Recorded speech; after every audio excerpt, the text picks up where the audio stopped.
এই জানে আজকে আবার কোন কাহিনী করে। ভাই আমগো কিন্তু এখন সাবধান থাকুন লাগবো। দুই বাপ বলে এখন ঝামেলা পাকাইবো আর আমরা সাথ হয়ে ঝামেলা মিটাইতে যাবো। এই ফাঁকে আমাকে চা কিন্তু খাই লাগবো। ঠিকই কইছো যে স্যার। সবাই চা খাইতেছো, খাও। তোমাগো আগে খাইলে তো আবার তোমরা তাকায় থাকবো আমগো দিকে। আমগো নজর লাগবে। চাচা আপনি কি চা খাইবেন? আমার আনতে একটু ডাইলা দেই। হ্যাঁ কে তোর ডাইলা দেউন লাগবো কে? আমরা চা কিনা খাইতে পারি না, তোর দুটা চামড়া খামুকের লিগে। কিনা খাইতে পারবেন নাকি? কিনা খাইতে পারেন এটা তো আমরা জানি, কিন্তু 6 মাসে একবার।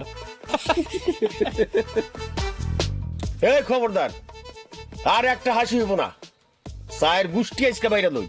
হয় তমসু, ভালো করে একটা চা দে। লিকার বেশি, দুধ বেশি, চিনি বেশি। হ ভাই, আমাকে সবার ঝুটা চা এক কাপের ভিতরে ঢালেন, তারপর হেই চা আপনারা বাপুতে মিলা ভাগাভাগি করে খান। বেশি বাইরে গেছিস, সাহসে টুকবুক করতেছে না রে। এমন মুরান মুরামু কয়ে দিলাম। এই, তুই চা দে। এই, একটা দোকান থেকে বাইরে দিতে পারবি না। চা চায় দেখবি আমরা কেমনে চা খাই। হাই, কাপ দে। এই যে, খারাপ। এখন তোরা দেখবি আমরা চা কেমনে খাই। চা খামু মাগার কোনো আওয়াজ হইব না, ভদ্রলোকের মতো চা খামু। আর তোরা ছোট লোকের বাচ্চারা এমন ভাবে চা খাস, পুরো গ্যারাম আওয়াজ দিয়া খাস যে চা খাইতেছস, মনে হয় মদ খাইতেছস। এ দেখ চা কেমনে খায়।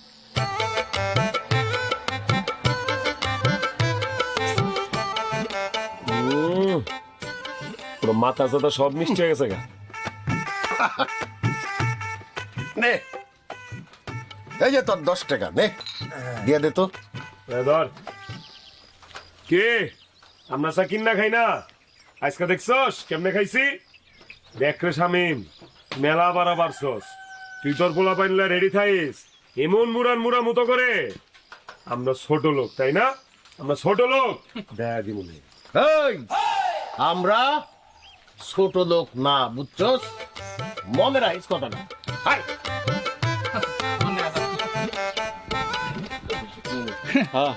বাপ বেটা মিলা এক কাপ চা খায়, আবার এসে বড় বড় কথা কইতে। কিপটা।